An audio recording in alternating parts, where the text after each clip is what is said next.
Welcome to the Multiamory podcast. I'm Jace. I'm Emily. And I'm Dedeker. We believe in looking to the future of relationships, not maintaining the status quo of the past. Whether you're monogamous, polyamorous, swinging, casually dating, or if you just do relationships differently, we see you, and we're here for you.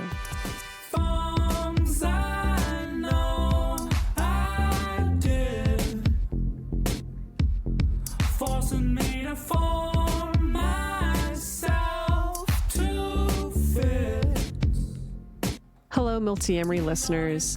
Do you ever find yourself caught in the same argument with your partner over and over and over again? I have to say that I feel very fortunate that right now I'm at a time of my life where I'm in some of the most healthy, high-functioning relationships that I've ever had, and yet this still happens to me. There's still these arguments that can just feel like they're playing out on repeat, where you could even repeat all the story beats to somebody else. And the topic maybe could change. You know, the topic could be about the dishes one day. It could be an argument about your metamor the next day. It could be about finances another day. But somehow the two of you end up following the same script every single time. So maybe you bring up a complaint or you express a need to your partner, and maybe they then get overwhelmed. They get overwhelmed really quickly. They tell you that, oh, I can't talk about this right now. They shut down the conversation, but you're tired of not having this conversation continually. And so you chase after them and you insist that, hey, no, we really need to dig into this. But then they get defensive and they pull away more, and so on and so on and so on and so on. These kind of patterns are really common in relationships. And often by the time that we even realize that we're playing out a pattern over and over and over again, we're already entrenched really deep in conflict, and it can feel impossible to break free. We end up feeling misunderstood, feeling alone, and often feeling further from resolution than when we started. So today we're bringing back one of our most popular episodes. So in this particular episode, we identify 3 patterns that show up in relationship conflicts. We help you recognize which patterns are playing out in your conflict, and we give you tools for disrupting these patterns and creating new choreography. Also, Emily and Jace are going to give brilliant performances in these mini radio dramas that I wrote for them. They handled it beautifully.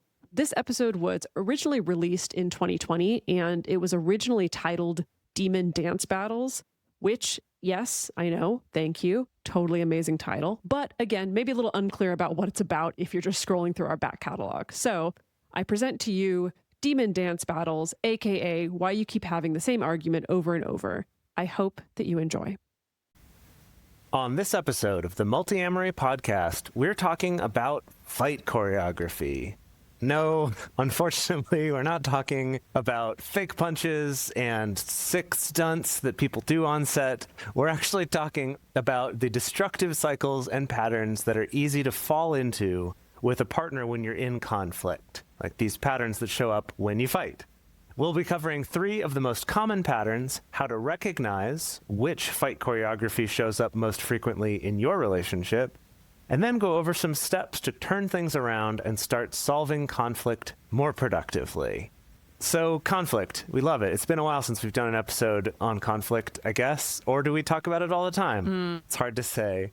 I know when I was writing this, I was like, oh, I feel like we've done like 25 kajillion episodes on conflict. But then in reality, our last one was quite a ways back. I don't know. With Multiamory episodes, they all occur at time in the same time in my brain. It's kind of like some weird kind of theory of the universe, like all points in time are simultaneously occurring. So we actually record all of Multiamory inside a tesseract, so we're kind of existing at all times at the same time. Wouldn't that be nice? I think looking at our backlog, our last episode that we did that was probably related to fighting or conflict was our repair shop episode, 234. Really? That's a long time. Goodness. Yeah. Like 40 episodes later? August of 2019. If you, the listener, are in a situation where you're around the same people all the time, day in and day out, you might notice some of these fight choreography patterns coming up with those people, whether that is a romantic partner, a roommate, a best friend, a family member, something like that. It applies across all of those relationships. So to start out, let's go over what are some things that we know about conflict in relationships in general. It's going to happen. super inevitable. And that's okay, because even healthy relationships have conflict. And in fact, 69% of conflict in relationships are based on unsolvable perpetual problems. That's from the Gottman Institute. We talked about that maybe in the Repair Shop episode or since we then. did. In the Repair Shop episode, yeah. Yeah, exactly. Which that's an amazingly high number, in my opinion, of like these problems are just not ever going to be solved, and you have to figure out a way for that to be okay within your relationship if you're going to stay in that relationship. Yeah.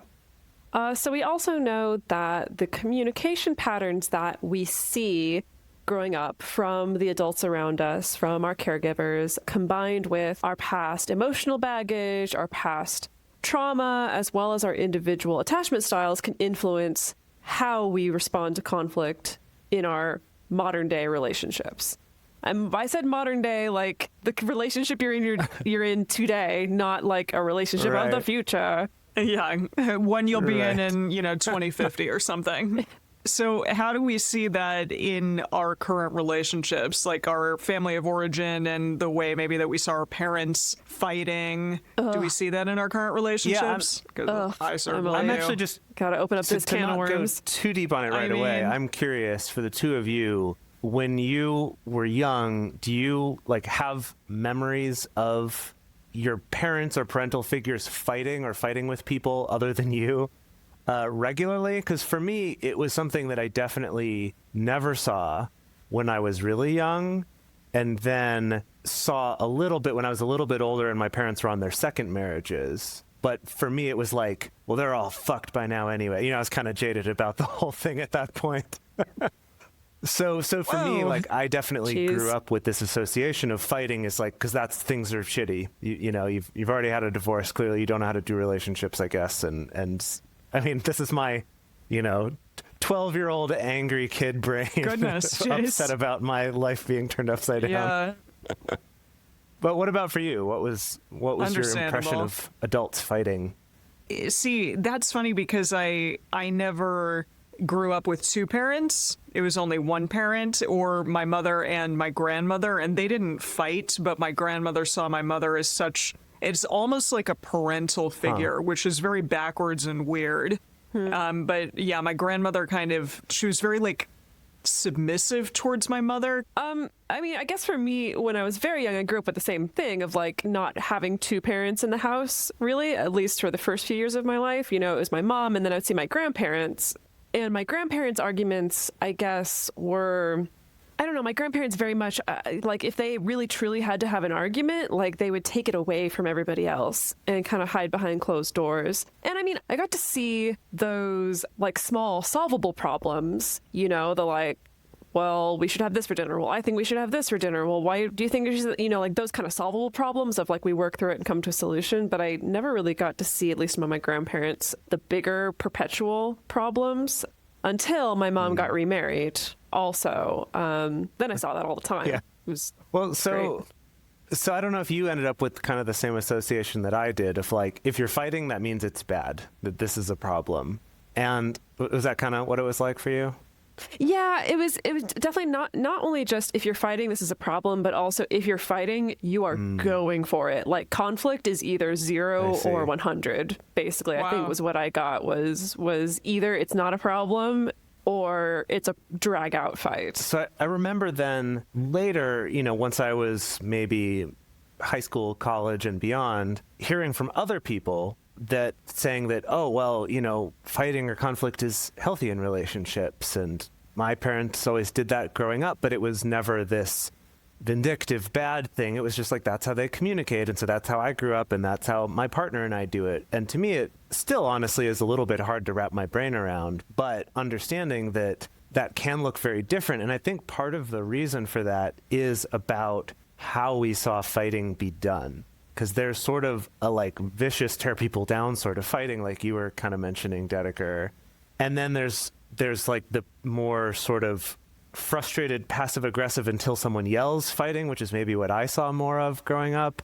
And then there's fighting that could be heated, could be raised voices, but that isn't destructive. And it's just interesting to kind of realize that there is this range, but that each of us might never experience the one that we're not part of because we just can't go there.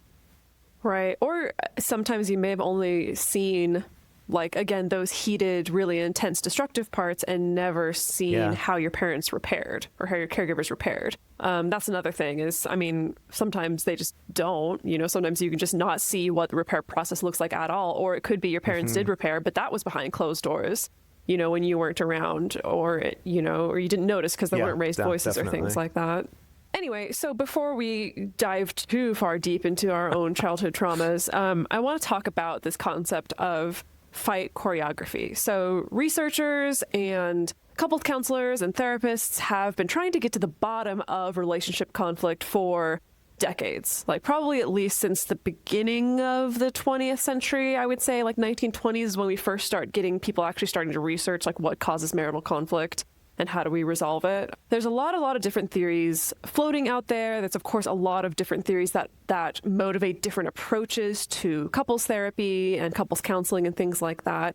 And today, we're going to be looking at just one of them. It's a concept that was introduced by Dr. Sue Johnson. She's the creator of emotionally focused therapy, or EFT. She's also the author of the book Hold Me Tight, which I think a lot of people are familiar with. And I like to call this concept fight choreography. Sue Johnson calls it demon dialogues, and I'm like, whoa, slam on demons out of nowhere. Where'd that come from, Sue? But you'll hear us kind of referring to those two things interchangeably, you know, either fight choreography, fight patterns, or demon dialogues like Sue calls them. Could we take the best of both worlds and instead call them demon battles?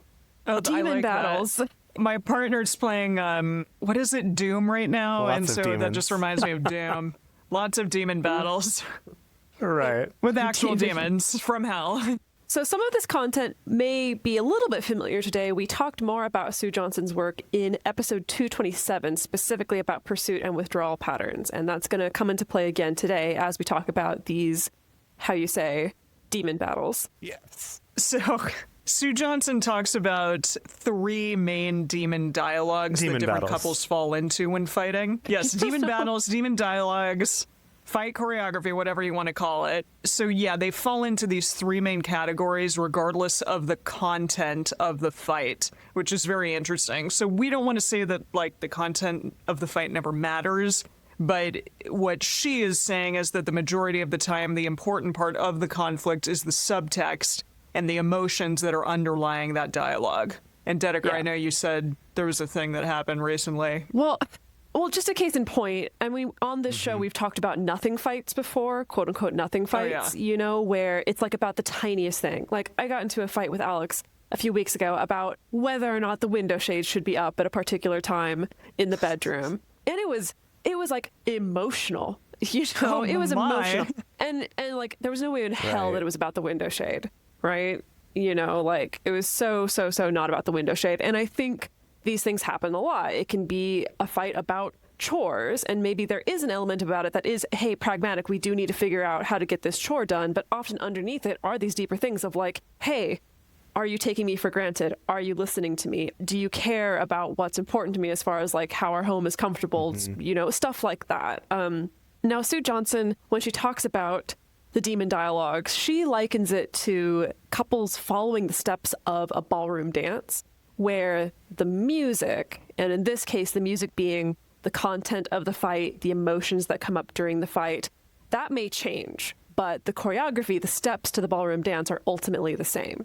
Like, if you know West Coast Swing, even if the song changes, the ultimate base of the choreography does not change. You know, it's kind of the same set of moves, just to a different kind of music. And that's kind of the metaphor that she uses to explain these ballroom demon battles. Yeah, it's interesting to use the analogy of something like ballroom dancing, where there's also sort of specific types of moves that if you know them, it's like one person cues it and then the other person knows how to respond. And that very much reminds me of the fight thing where it's like, right, there's the lead and follow. Does the thing that always gets that response, and then that gets the other thing, and it just kind of like falls into this rut, like falls into this autopilot of just like, yep, here we go, we're ramping up.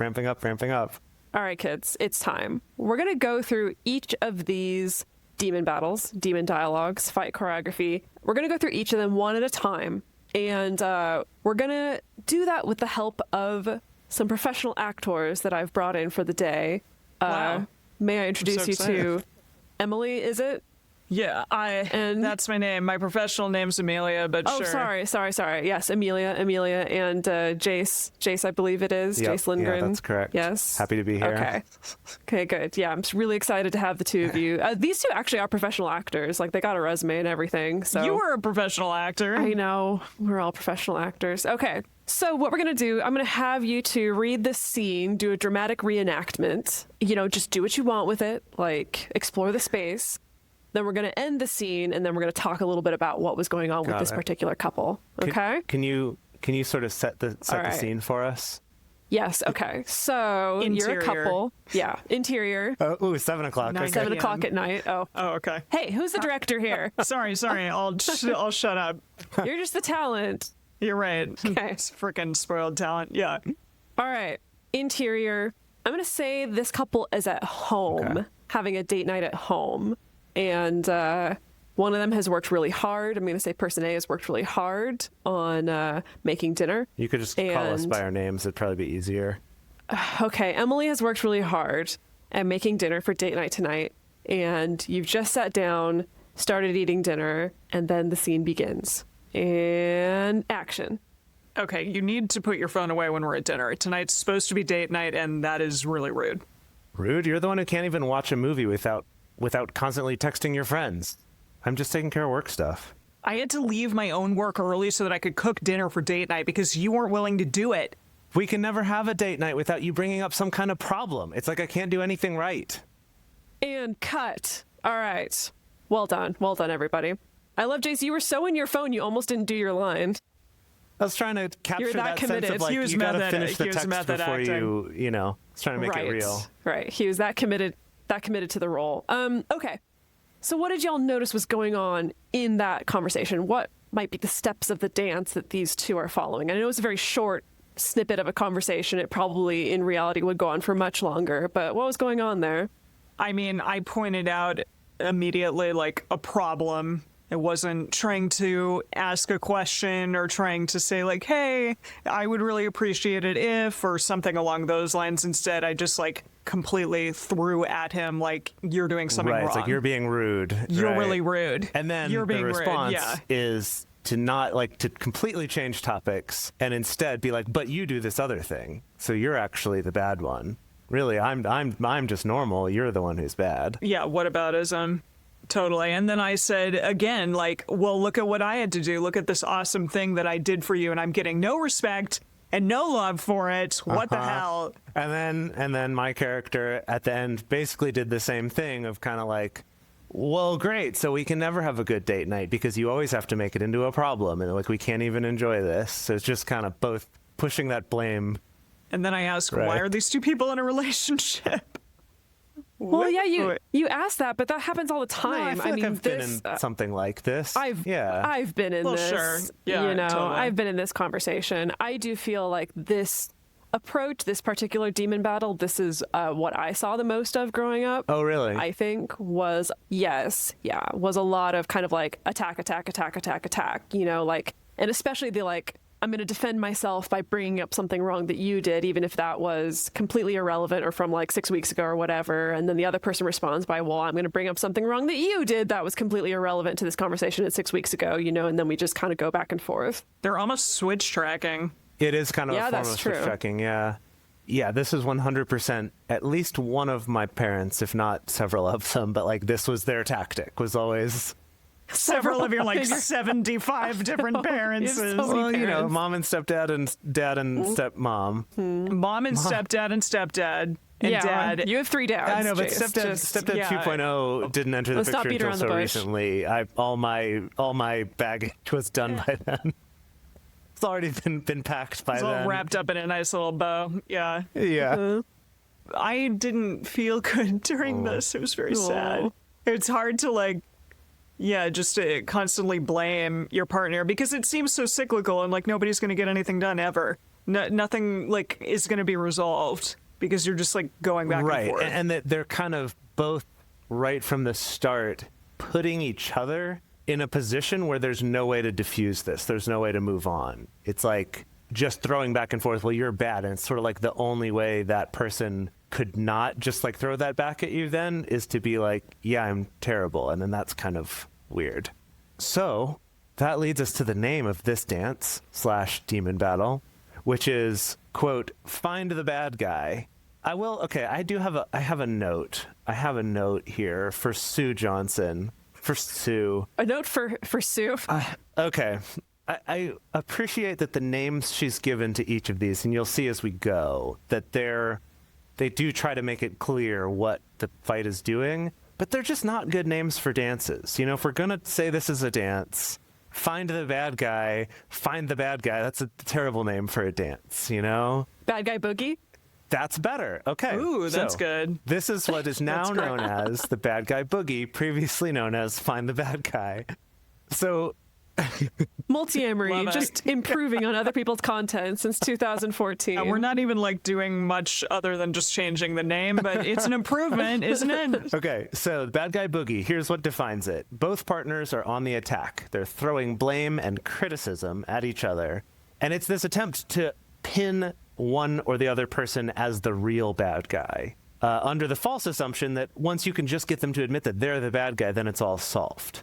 And unfortunately, as we kind of saw and as Emily brought up, it felt yucky even doing it, pretend-wise, is that this choreography can cause a lot of wounds and hurt feelings and kind of really dig you into a situation you can't get out of, because the irony is that even if you succeed, then great, now you're in a relationship with the bad guy. Like, there's no good outcome here. Yeah. Something that Sue Johnson points out also is that this particular dynamic, the bad guy boogie, at least according to her, she says this is hard to maintain over time.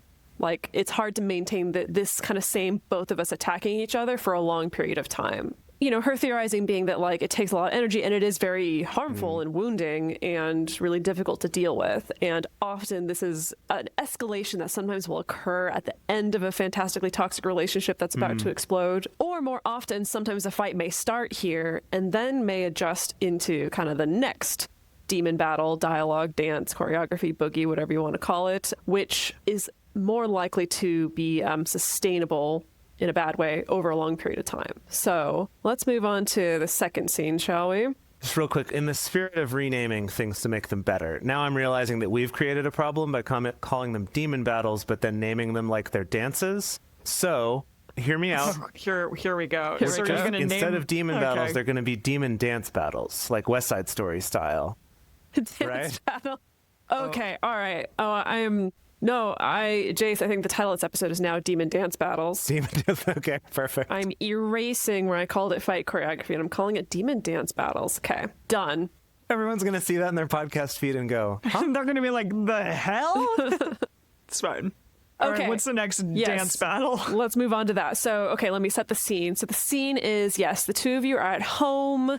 Where else would we be? Come on. I know. It's like the extent of my imagination these days. The two of you are at home. Emily, you're chilling out with your Switch. Yeah. Just kicking back. And Jace, Playing some Animal Crossing. you've been hanging out at your computer, working on some stuff, and then you enter the room to talk to Emily. Yes? And action. Can we talk about this credit card bill that just came in? We have to figure out if there are any of these expenses that we can cut out for next month. Oh, the last month wasn't really a regular month for us. It's going to be better next month. I really don't think that you need to worry this much about it. Why are you avoiding this? You can't just bury your head in the sand and expect it'll all get taken care of. You need to be responsible too. Okay, I really don't want to talk about this right now. Don't walk away from me. This is important. We need to talk about it. And scene. Cut. Good Wow, Foley okay. work, Jace. Thank you. Yeah, I really wanted to sort of bring the listeners into the scene with this paper. Into the credit card statement that you're like waving around. I know. I was like, what's happening? What is he doing? Where is he going? Okay. I didn't actually get up and walk away, but I did in my heart. Yes. Yeah. All right, so what were we doing there? I was being like super just avoidant. I was avoiding you all Right. over the place. Yeah, and then I think that Yeah. it's like I was trying to bring something up, and your response was to just sort of discount it like it's not even a real concern. Don't worry Don't about worry it. about it. And then my response was to jump to like, accusations then of like, you can't just like ignore, you're like jumping pretty far, I think, hell? to You're irresponsible. exactly, essentially saying you're irresponsible. And then that drove you all the way out the door. I'm out. I'm like, I'm leaving. Me and my Switch are going. Right. So again, this is just a tiny snippet. It's probably likely in reality that this conversation could last a lot longer before ultimately resulting in Emily being like, okay, I'm out. I can't talk about this right now. Things like that. Some people who are listening may recognize this particular dynamic. It matches up to a pursuit and withdrawal pattern, which we covered much more in depth in episode 227. Some therapists and researchers also call it demand withdrawal. Now, Sue Johnson, and Jace, I feel like you're going to be upset at this with the naming conventions, but Sue Johnson calls this the protest polka. Actually, yeah, I don't mind It's it, actually. brilliant. I'm all right Really? with that. Really? This is the one. That's the one But that it I works. polka. It's a polka. Yes. It's right there. It's a music. It's a dance. It's fine. She hates it. Okay, sure. Maybe if I knew more about how a polka works, maybe it would give me a better idea in my head of. I have no idea what a polka looks like, but it I guess works. what I like about calling it Find the Bad Guy is that it gives me more of a sense of like in my brain, I'm like, okay, I know exactly what's going on and what the motivations are. The protest polka, I'm like, I don't know how a polka works. What did we rename? Is there a lot of pursuing and then withdrawing? I don't know. Yeah, I mean, okay, yeah. If you're trying to like incorporate that into the dance, That's a good part, point. That's because what was our other guy? Oh, and it was the bad guy boogie. Yeah, it Yes. just needs to have alliteration. That's all that matters. Yeah, it's fine. Well, and that like bad guys are the ones who say like, "Come on, let's boogie." The protest polka, I don't mind it. But what would you think about? Because it's a little bit weird because it's the protest polka, but like it seems to me like it's defined more by the withdrawing. So it could be like the withdrawal waltz. Well, maybe I think that puts a little bit of the emphasis on the wrong place because like what's going on in this pursuit withdrawal pattern is one partner is putting their energy toward their partner in the form of demands, attacks, criticisms, or pleading, pleading or prodding, things like that. The other partner is moving their energy and focus and attention away from their partner by defending, withdrawing, hiding, or numbing. And it's a cyclical thing. The more the pursuer demands and attacks, the more the withdrawer wants to defend and pull away, and vice versa. The more the withdrawer pulls away, the more the pursuer pursues and demands and attacks. And it's just constant. Something I wanted to point out in this particular dialogue is that when we think of withdrawing, we think of things like what Emily did in the scene of like looking away, walking into the other room, shutting down the conversation, things like that. What also counts as a withdrawal behavior, as in behavior that takes your energy and focus and attention away from your partner, are things like getting super logical and rational. So like the fact that Emily pointed out like, oh yeah, well last month it wasn't a regular month for us and it's going to be better next month. Super logical, but doesn't really address like Jace's concerns of like, hey, I'm worried about money and I'm worried about what happened. Combined with also the behavior of minimizing, like in the scene, Emily said, oh yeah, I really don't think you need to worry about this much. Like that's also withdrawal behavior, like because it takes your attention away from your partner's distress and worry. Yeah, you don't need to be so upset about it. Exactly. And I think this is so hard because I know the way that I've been in the past, the way I see a lot of clients react in the past sometimes is that we confuse comfort with logicking someone out of their problem or their worry. Yeah. And I think this is why it becomes so important to talk about Triforce stuff, T2, T3, stuff like that, is that like sometimes you can think like, well, if I just sit here and tell my partner all the reasons why they don't need to worry, maybe that will help for them. Maybe they really are like, I need someone to like bounce off and just think about and just tell me that it's going to be okay. But chances are it's probably not. That's probably not what they were going for, is to be told that like logically they shouldn't have a problem or shouldn't have a worry. Yeah, it's interesting because it's in both cases those would be Triforce 3, which is looking for a solution to a problem. But it's like I want to solve one problem and you think I'm trying to solve a different problem, which is the fact that I'm worrying, as opposed to I'm trying to solve the problem of, hey, we're spending too much money on this credit card. So that is an interesting sort of a different way that you can screw up and not meta communicate effectively. Yeah, definitely. And it's also the kind of thing where Emily kind of shutting down, like, I don't want to talk about this right now. On the one hand, that can be done in a healthy way, like with taking a halt, right? Or with communicating like, hey, this is a bad time. Hey, can we talk about this at another time? Hey, let me go take 20 minutes. I definitely didn't do that though. Right, but it can also be done in this very unhealthy way of just like, I'm shutting down, I don't care, I'm walking away, And I find that like when people have issues with halt, like have a problem with incorporating it or feel really hesitant to incorporate it, I think it's because it becomes like this kind of like a pursuit withdrawal issue. Is that like it's being felt like the halt to the pursuer, like the halt feels like you're withdrawing, Right. you know, and with the withdrawer, maybe the way they're using the halt is like this escape button, like panic button, you know, to get away from the pressure. Like that's what I suspect is often going on and what I feel like I see often with couples that I work with where halt is not working very well for them. Something we've talked about with halt before is the importance of kind of having a clear plan of when you're going to come back to it so that it doesn't feel like it's just this way to not have the conversation and then ignore it. This one for me, actually, the protest polka, that's what it was. The protest polka, to me, this is the one that I think I most resonate with, actually, in terms of I've definitely been in relationships before. It's kind of been a while, but where my reaction would be to get very tired. Like that was sort of the way that my body would be trying to withdraw, was just like I would suddenly be so tired. And these would usually happen in the evening too, so that would be part of it. But it's like that was sort of my body just kind of shutting down and being like, I can't do this, I can't handle this, I don't know what to do with this. And something that I think would have been a good tool that I didn't have back then was kind of like setting a specific time to talk about it, or having something like Radar, you know, having like a regular time in place to do it that's not having to like dance around and wait till someone ambushes you and then it's like, I can't deal with this right now. Yeah, definitely. Are we ready for the final scene, the final demon dance battle? Okay. All right. Totes. Okay. Let's see. It's how am I gonna set the scene here? Guess what? You're at home. And Of course. gosh, let's see. Emily's hanging out. She's not on her Switch though. She's in the middle of getting the dishes done. And Also a thing that I would be doing these days, like Yeah. every day. yeah. We don't have a dishwasher. Hoo boy. It's tough out there Yeah. for no dishwasher lady. And Jace walks into the room and starts the conversation. I kind of want to go check out that new pop-up store down the block. It's not really my scene. I've got stuff that I need to get done around the house, but I guess we could go take a look if you really want to. No, I should go finish cleaning up the yard. And then we see them go their separate ways, and we fade to credits. Wow. And scene. So what's going on? What's going on Okay. here? What's this choreography? Wow, that was the end of the movie? Jeez. Yeah, it's a very short scene. Well, what did y'all notice?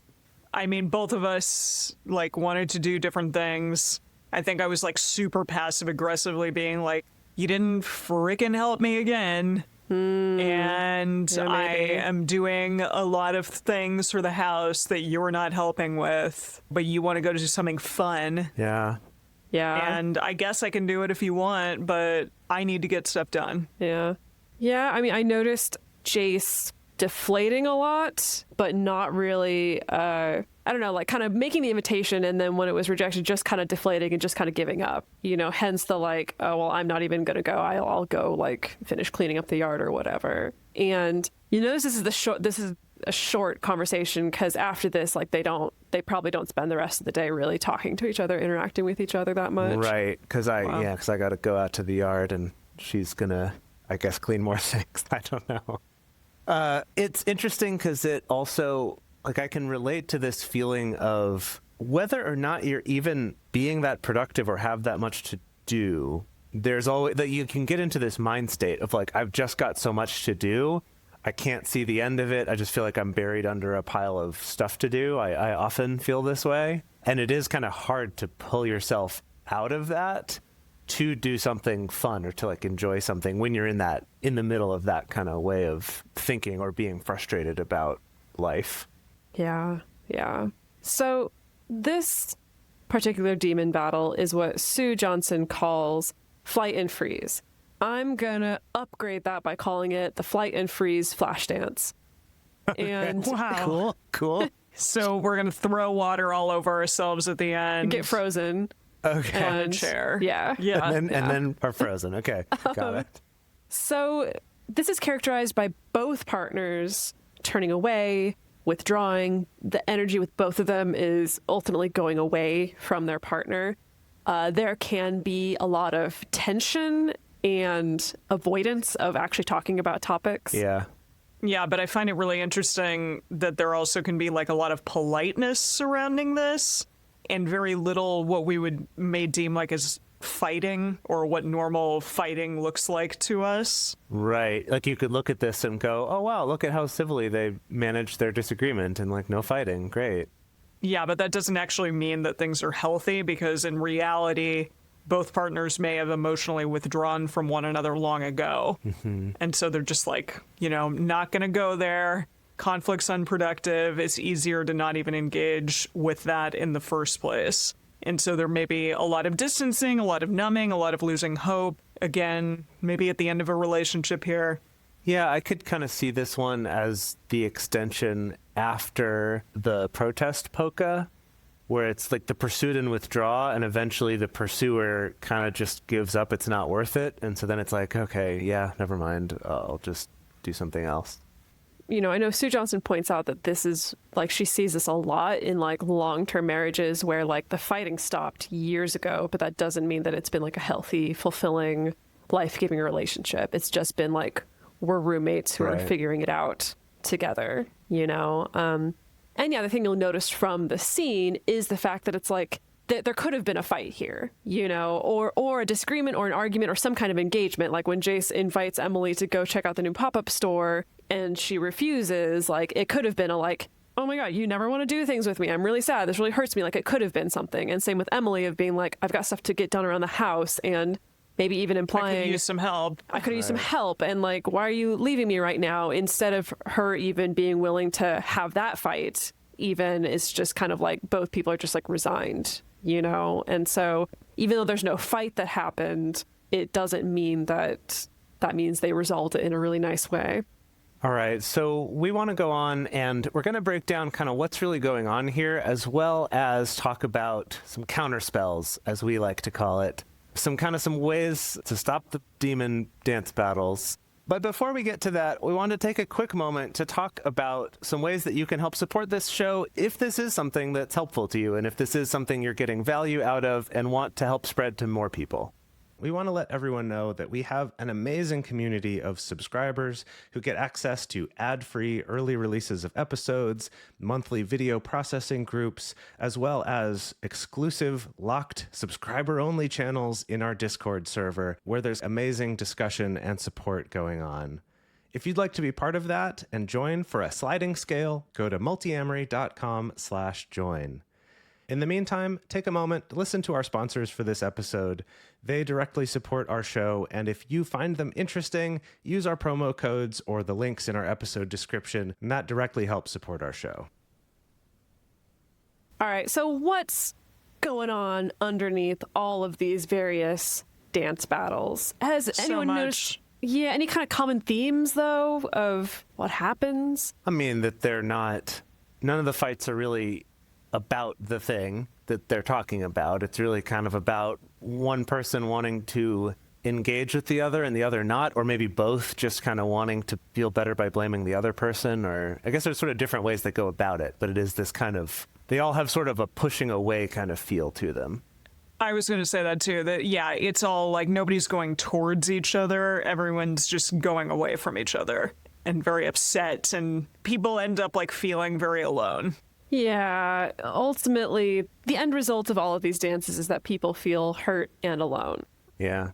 And a really important part of the theory that drives emotionally focused therapy is this idea that we attach to our partners in very much the same way that we attach to our parents and caregivers when we're young. We've talked about attachment theory before on the show. If you're not familiar with attachment theory, go Google it. You'll find a billion kajillion resources for talking about that. But what's interesting is Sue Johnson doesn't just make the argument of like, oh yeah, your attachment style that you made in childhood influences your relationship. She makes the argument of like, no, you attach to your partner and look to them for comfort and reassurance and security almost in the same exact way that you did to your parents when you were very young. The difference being that as an adult, you're not looking for them to like necessarily feed you or clothe you or things like that, but you are looking for that same sense of like safety and comfort. So that means that generally people who are more anxious attached might be more likely to have pursuit behaviors, which makes sense. And then avoidant attached people might be more likely to have withdrawal behaviors. But That's not true 100% of the time, but that tends to be the pattern that happens over and over again.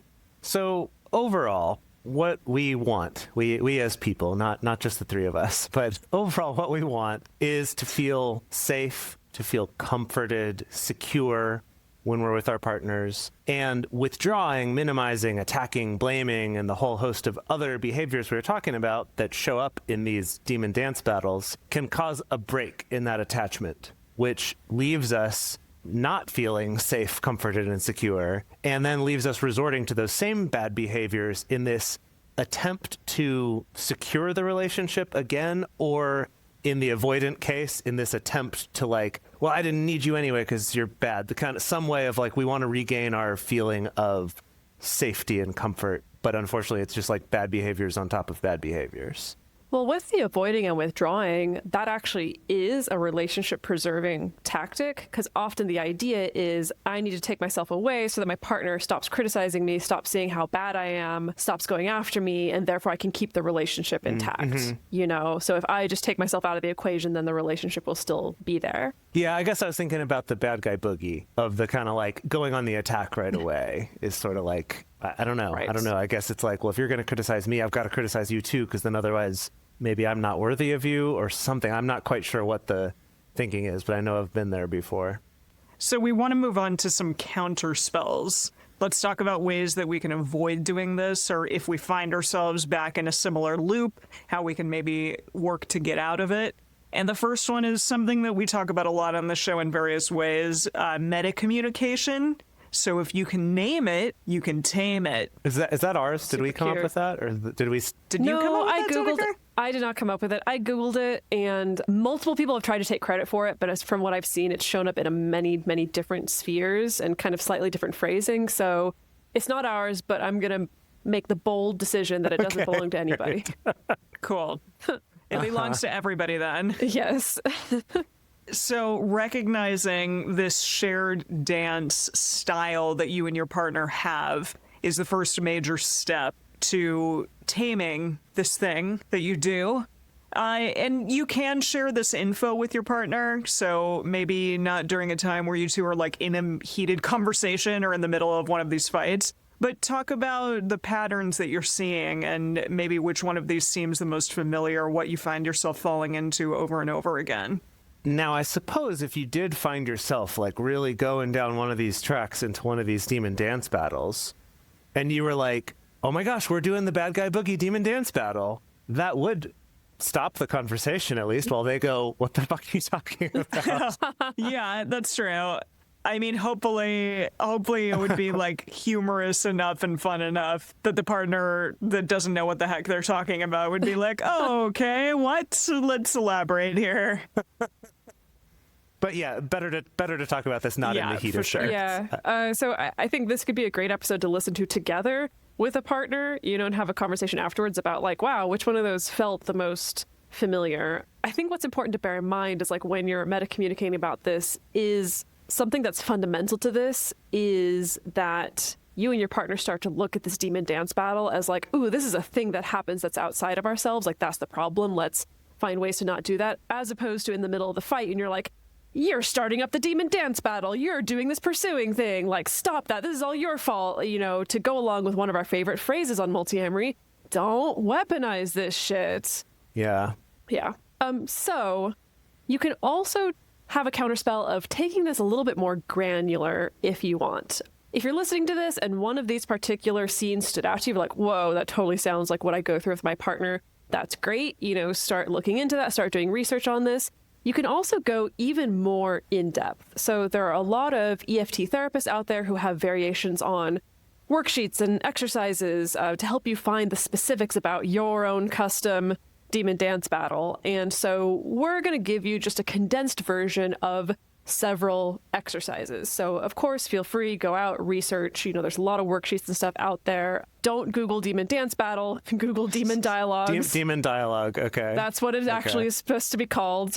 Yes. Until we Right. like TM or something. Exactly. Until we find a way to just really rehash it and prove it enough that it's a different enough Right. product that we can then TM the hell out of it. Totally. TM, demon dance battles, yeah. Yeah. So, step number 1.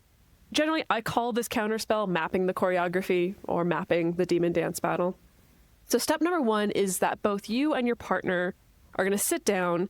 You're both separately going to make a list of the behaviors that you do individually. So you're going to make a list of your own behavior, not a list of your partner's behavior, but a list of your own behavior that turn your energy and attention towards your partner during conflict, as well as a list of what behaviors turn your energy and attention away from your partner during conflict.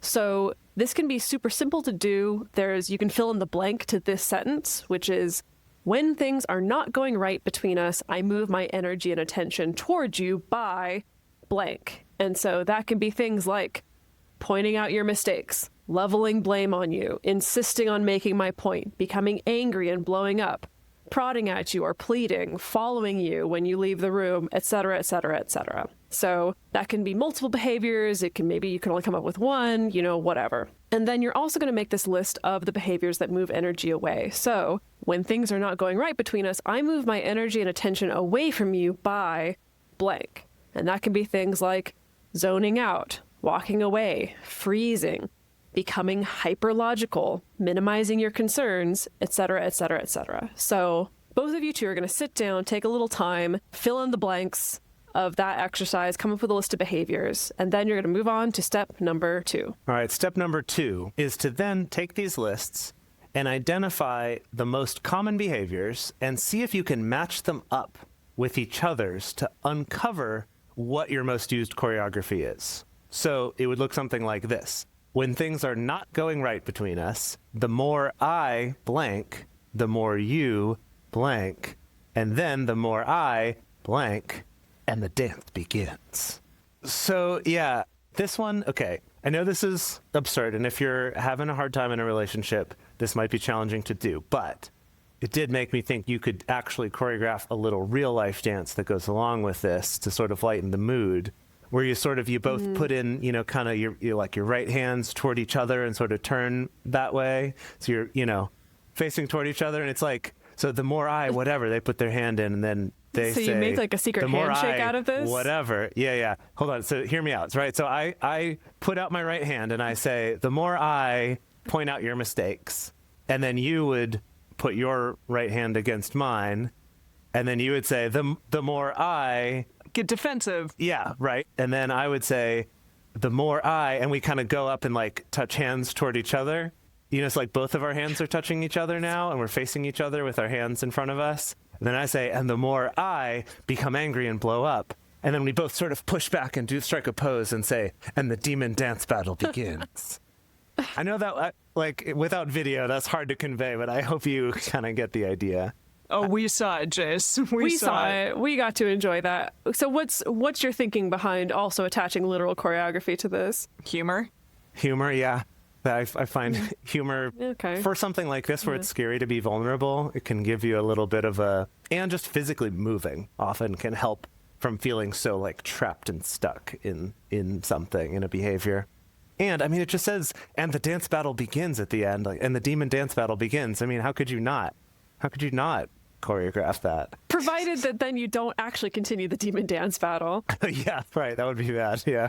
So we have a step 3 here, and that is to, together with your partner, come up with a way to name your choreography, as well as an agreed upon way to warn each other when it's happening. So maybe it can be what you did, what Jace just did there. But create a silly name. It can be the hanky panky or the hokey pokey or whatever you want. And that's like the name of your dance, and then you can choreograph it as well. But also agree upon what will happen when one of you or when both of you calls out the dance. So are you going to like halt it up? Are you going to hug each other? Take 3 deep breaths? Like go to other sides of the room for a second? Whatever. But maybe agree upon doing something just so you can get out of the habit of doing this pattern over and over again. Yeah, in our Communication Hacks DLC bonus pack, whatever we called that episode a while back, we talked about... I think it was Triforce Communication was DLC. Oh, this was the booster pack, yeah. Booster pack, right? The Communication booster pack. Anyway, one of the things we talked about in that was microscripts. And the importance of microscripts is it's something often a little bit silly, maybe it rhymes or something that you've agreed upon beforehand. so that in the moment you can kind of fall back onto this set phrase or this set thing, so that then it's not just like, what are you trying to do? Or you're like, your intentions aren't getting misinterpreted. It's like, oh yeah, right. We agreed on that together, that's our thing. And then here it could even be a physical thing. Like Emily mentioned, a hug. It could be that like, whoa, we're fighting and you just gave me a hug. Oh, right. That's our cue to remember, like, We love each other. we want to be in this together. Yeah, exactly. Yeah. And something important to bear in mind is that I think that at this point it can be really easy to also fall into, okay, well, we recognize our demon dance battle and we know how to call it out, but then we can still kind of level blame at each other of like, well, you started it this time. Or like, well, I wouldn't have gone to the other room if you hadn't started up by doing this. And something that Sue Johnson points out that I think is really clever and important is that this is a circle. And if you look at a circle, there's no single point on a circle where you can point to and be like, oh yeah, that's where the circle started, you know? And so just bear that in mind too. You know, if you do get into a habit with your partner of being able to call it out or being able to be like, oh, hey, we're doing this thing again, to hopefully avoid the temptation to be like, oh, and it's your fault, you know, because then you're just back in the dance again. The dance battle begin. Totally. Yes. All right, so let's review the 3 main demon dance battle choreographies that we talked about. So the first one is the Find the Bad Guy Boogie.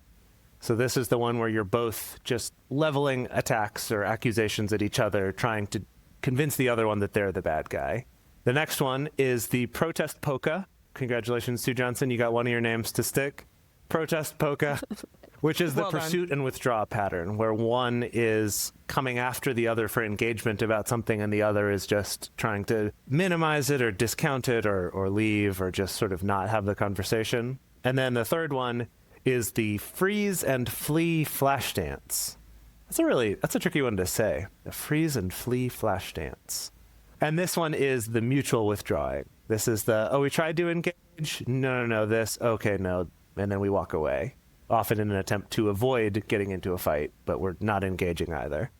I have a note that I completely forgot to put in at the beginning of all this, but that's the fact that you probably have experienced all 3 of these patterns, maybe even in one relationship, or they could change depending on the topic, depending on the circumstances, or depending on the partner. You may have a particular pattern or demon dance battle that you do with one partner that's totally different with another partner. Chances are there's one pattern that you find yourself defaulting to more often than others, but just bear that in mind as well, is that it may not always be the same exact one. We do recommend learning more about this, doing some more research on this. You can check out Sue Johnson's book, Hold Me Tight. I highly recommend it. There's more in-depth info about all of this, as well as some exercises that you can do and specific conversations that you can have with your partner about this. So we want to hear from all of you listening. What did you think about this episode? Was there a particular demon dance battle that resonated with you? Does any of this seem familiar with you? Have you done exercises like this with your partner before, where you've mapped out your choreography? Have you come up with a really cool dance name and you can't wait to share it with us? We want to hear about that. The best place to share your thoughts with other listeners is on this episode's discussion thread in our private Facebook group or Discord chat. You can get access to these groups and join our community by going to multiamory.com/join. In addition, you can share with us publicly on Instagram at multiamory_podcast. Multiamory is created and produced by Jace Lindgren, Emily Matlack, and me, Dedeker Winston. Our production assistants are Rachel Shenowork and Carson Collins. Our theme song is Forms I Know I Did by Josh and Anand from the Fractal Cave EP. The full transcript is available on this episode's page on multiamory.com.